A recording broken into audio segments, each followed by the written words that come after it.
this. So the best part of my job, we work on a lot of veterans issues, but one of the best things that we get to do is when we're able to get medals that people have earned while they were serving our country, and then through the magic of randomness, I get to hand out medals. I don't know that I'm entitled or deserving of being the person to hand out medals to people who have done amazing things on behalf of our country, but the way the process works, the medals come back to our office, and so I get to do these very fun events. And this is one of the best things about this job, is getting to do events like this. And today, Sergeant Leo McKeon is going to be the recipient of a Purple Heart that he is well-deserved, working on behalf of our country. But let me go back in time a little bit more. This happened in 2005, the Purple Heart, but he's got a whole lifetime of history of service to this country. He served in the Army during the Vietnam era, from 1970 to 1972. And he got out of the Army and then decided to go back and join the New York Army National Guard in 1989. And then they called on him to go to Bosnia and to be a police investigator while we had servicemen and women over in Bosnia trying to keep the peace after that Yugoslavian civil wars people remember in the 1990s. So he went to Bosnia on behalf of our country. And then a little closer to home, 2001, when the terrorists attacked us on 9/11 and destroyed the World Trade Center, Leo was one of the people who responded and went down to Ground Zero and worked to make sure that that area was secure and to rescue people and to be involved in that effort to rescue and recover people after that horrible attack on 9/11. And then he was sent to Baghdad in Iraq, where he served with the military police and ended up in the circumstances that brought us to the Purple Heart here today. It was November 5th in 2005. He was on patrol with the 860th MP Company out of Arizona when his patrol came under fire from insurgents. His vehicle was struck with an IED. The vehicle was blown off the road, tires were shredded, all three of them in the vehicle were hurt, the radio operator and the gunner, and he lost consciousness.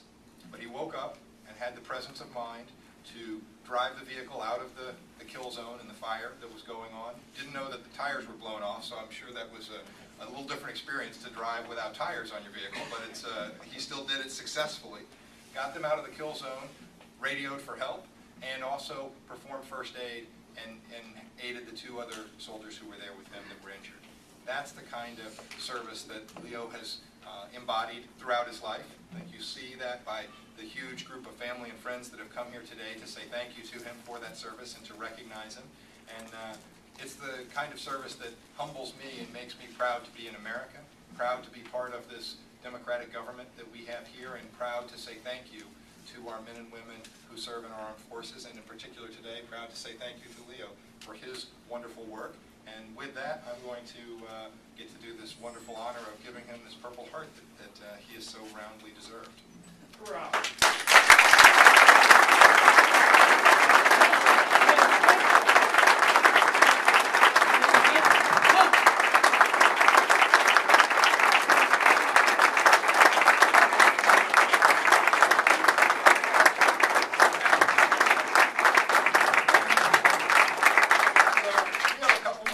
That I want to present to you.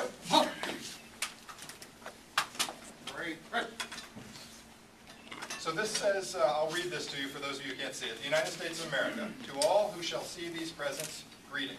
This is to certify that the President of the United States of America has awarded the Purple Heart, established by General George Washington at Newburgh, New York, August 7, 1782, to Sergeant Leo P. McKeon, United States Army, for wounds received in action on November 5, 2005 in Iraq. And that is signed by John McKeon, who some of you may know is the Secretary of the Army and used to be the Congressman from Plattsburgh.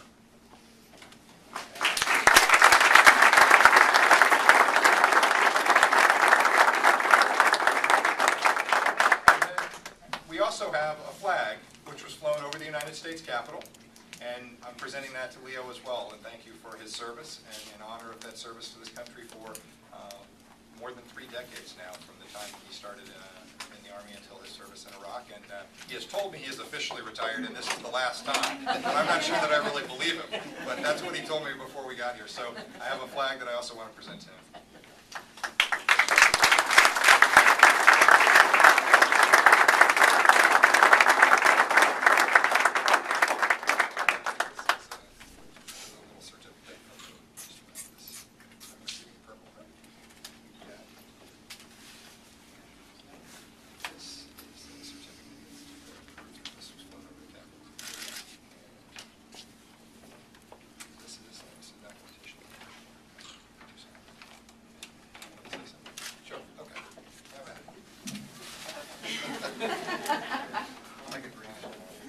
to thank Congressman Murphy and his staff for making this day happen for me. Really appreciate it. And all my family and friends that showed up here. And God bless America, the greatest country in this world. Thank you so much for coming.